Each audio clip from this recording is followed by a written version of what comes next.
So, ang difference po ng house blessing and house cleansing is from the word itself. Cleansing, blessing.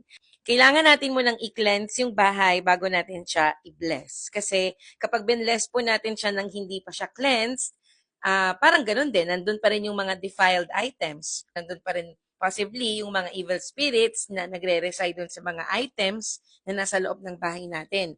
Pag sinabi po nating house cleansing, cleaning. Hindi lang po to cleaning na yung parang naglilinis tayo ng sahig, nililinis natin yung mga basura, pero it is also cleansing the house or yung mga naging open door, mga items na nagpapasok ng mga evil spirits inside our house na malimit ay hindi natin alam na doon pala. Dahil pala doon sa mga items na yon, kaya may heaviness, kaya may sakit, kaya may kaguluhan, kaya may kabigatan, kadiliman sa loob ng mga tahanan natin.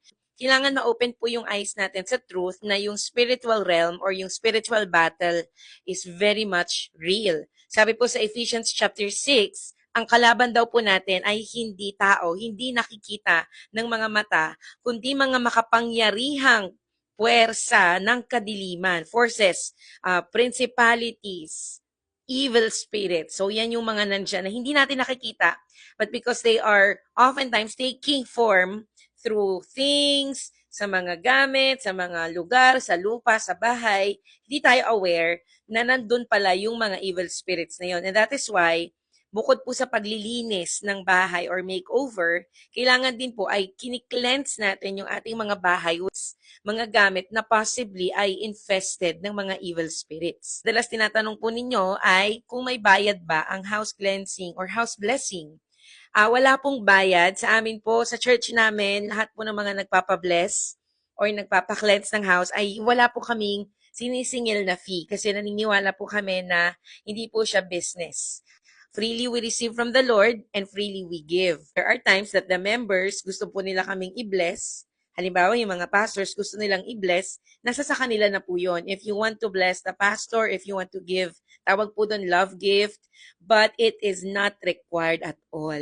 With or without love gift po, gagawin natin yung house blessing or house cleansing. And so ano na po yun? Conviction na po yun nung house owner if he or she wants to bless the pastor, but regardless, wala pong fee, wala pong bayad. Hindi po kami, again, ika-clarify ko po, hindi po kami naniningil. Maraming beses na po kami nag-cleanse ng house, nag-bless ng house, na wala naman kaming tinatanggap na bayad. And very fulfilling yun, no? Kasi alam mo na nakikita mo dun sa mismong bahay na yon na binless or kinlens mo ay nagkaroon ng change or breakthrough.